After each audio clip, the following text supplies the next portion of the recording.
Welcome back to the 100 spin test. In today's episode, number 87, we continue our dive into the murky waters of roulette strategies, where promises of guaranteed wins drop faster than a Dallas Texans fumble on the 5-yard line. Ever wondered if these so-called foolproof strategies can withstand the chaos of real-world distractions and cognitive biases? Well, you're in the right place. Let's see what happens.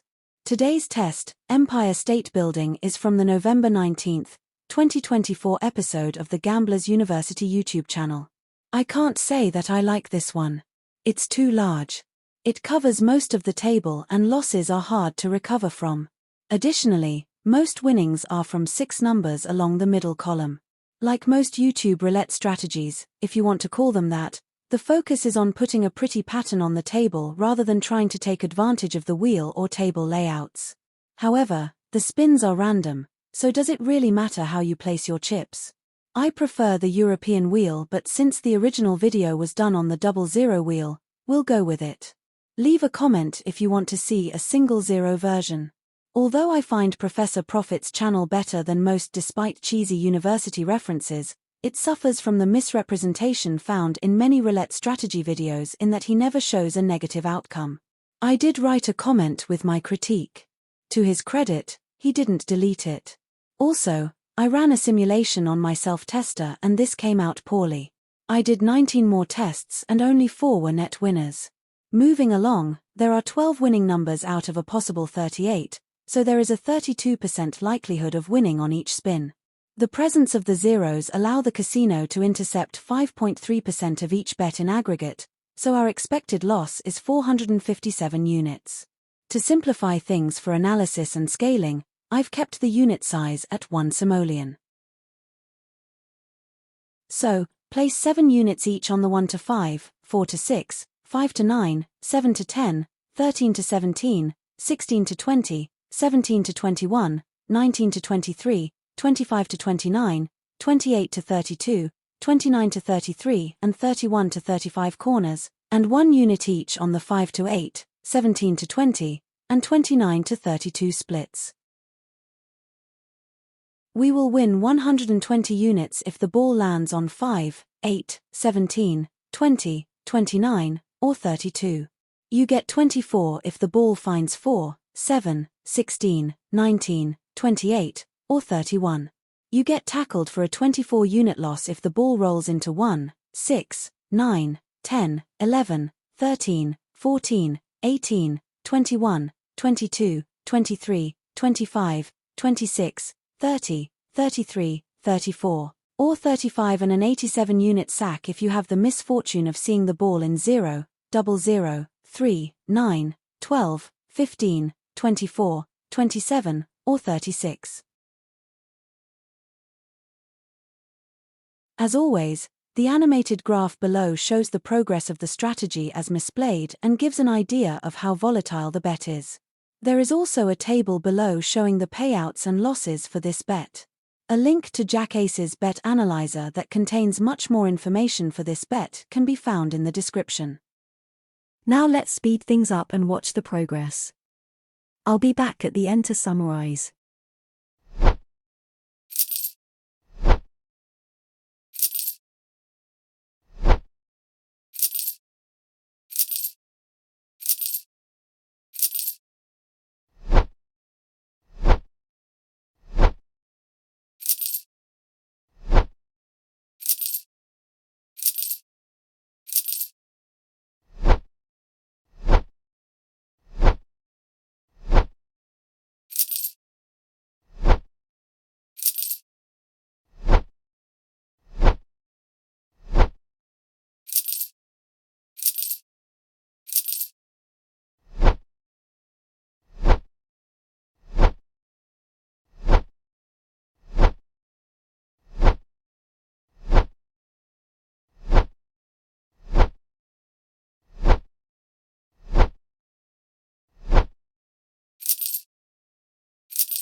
When folks advise gamblers not to gamble anything that they can't afford to lose, they are talking about situations like this. Professor Profit has published some rancid bets, but this was over the top bad, and I'm starting to question if he is any better than the more obvious frauds polluting YouTube. We lost almost over 3 times the house edge. I don't do progressions in the demos because I feel that they obscure data. Each player can apply their style of risk-taking to the data to see how a strategy works for them.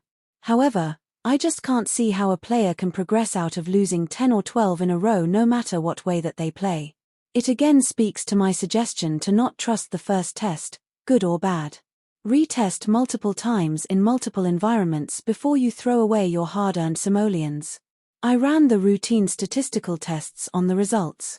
The average number of spins before we got a hit was 3.6 with a standard deviation of 3.2.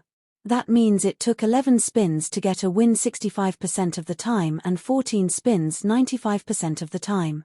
There were 3 repeaters, 9, 26, and 34 each repeated once. The hot numbers were 9, with 8 hits, and 7 and 12 with 5 hits each. The cold numbers were 1 and 6 with no hits each, and 00, 4, 10, 20, 29, 30, 31, and 32 with 1 hit each. We had 1 streak of 4 wins in a row, 2 streaks of 3, and 2 streaks of 2 consecutive wins.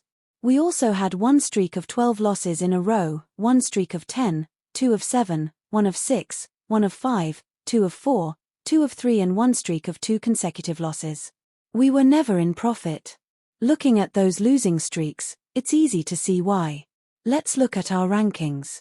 We find Empire State Building at 107th out of 107 on raw winnings or losses, and 100th on percent increased or decreased. More detailed information about the data including hit counts, statistics, and streak information can be found in the spin data. A link is in the description. Keep in mind that casinos don't exist to make you rich. In fact, they exist to drain from your wallet whatever you allow them to take. Never take gambling advice at face value.